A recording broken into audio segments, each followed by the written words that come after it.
नमस्कार सभी को। मैं श्रद्धा सलोनी कक्षा 8वीं की एक छात्रा और पीएम श्री केंद्रीय विद्यालय नंबर 1 भुवनेश्वर में पढ़ती हूँ। आज हमारे साथ है सिमरन जेना, हमारे स्कूल की एक एलुमनी जिन्होंने कि हमारे स्कूल से 2 साल पहले पास किया था और वो अभी एम्स कल्याणी वेस्ट बंगाल में पढ़ रही हैं। तो जैसे कि हम शुरू कर रहे हैं, हमें पता है कि परीक्षा पे चर्चा काफ़ी जल्दी ही शुरू होने वाला है। तो आपको क्या लगता है कि परीक्षा पे चर्चा ने और हमारे माननीय प्रधानमंत्री ने आपको किस प्रकार से मदद किया? परीक्षा पे चर्चा ने मुझे बहुत ही मदद किया था स्कूल के टाइम।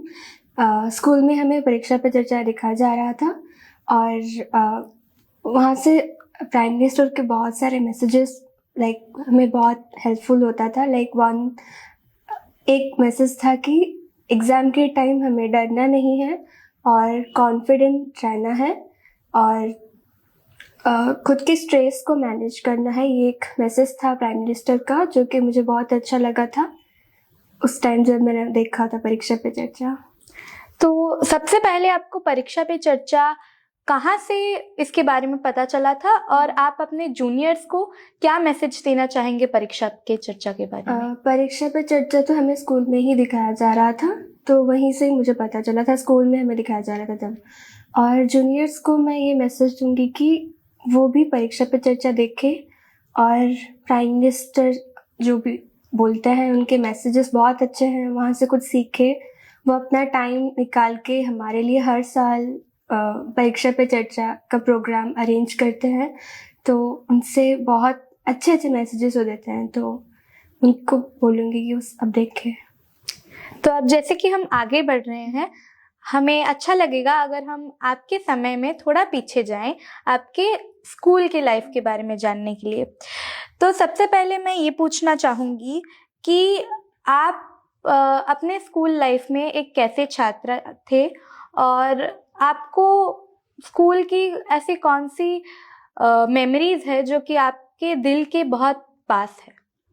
स्कूल में तो टीचर्स एंड फ्रेंड्स बहुत ही अच्छे थे और मैं जब भी कोई प्रॉब्लम्स होता था, डाउट्स होते थे, तो टीचर्स के पास जाती थी और वो जो भी बोलते थे सब उनको सुनती थी और उनको फॉलो करने की कोशिश करती थी।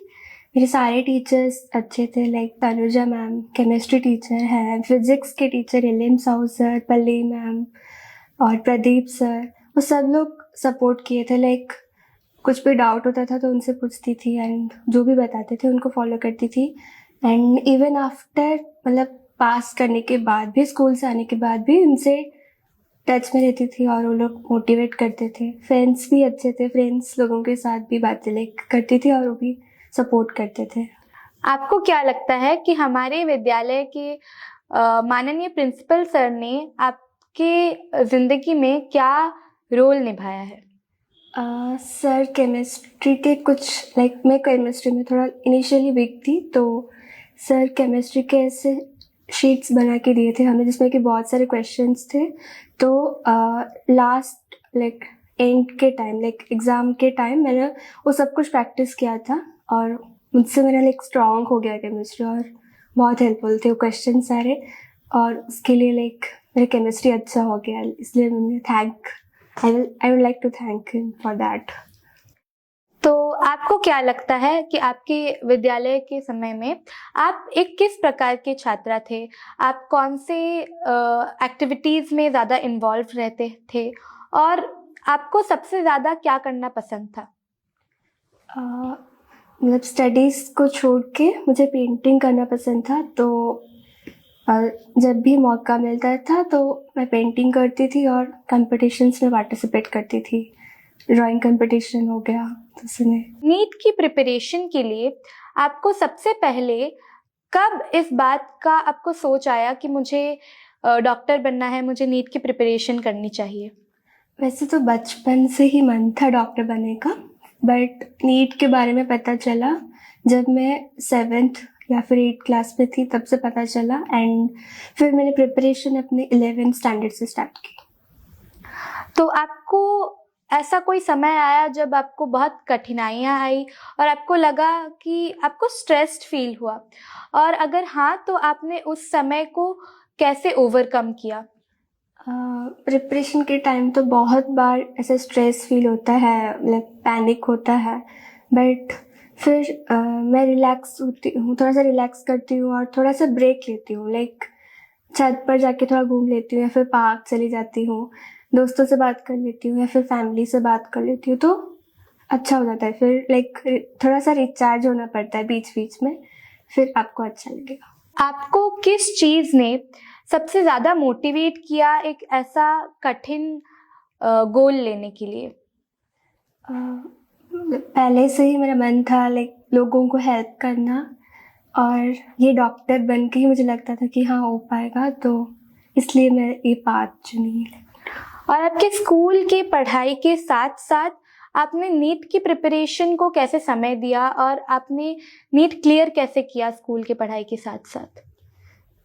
स्कूल नीट में एमसीक्यूज आता है, it is multiple choice questions, और स्कूल में हमें थ्योरी लिखना पड़ता है, तो और सिलेबस दोनों में ही सेम होता है, स्कूल नीट दोनों का सिलेबस सेम होता है, तो उसमें ज़्यादा दिक्कत नहीं आती है। बट राइटिंग जो होता है स्कूल का, उसे हमें थोड़ा एक्स्ट्रा प्रैक्टिस की, और वो स्कूल के एग्ज़ाम के साथ ही हो जाता था। लाइक स्कूल में बहुत सारे टेस्ट होता है, तो हर मॉन्थ जो टेस्ट होता था उससे हो जाता था स्कूल का एग्ज़ाम।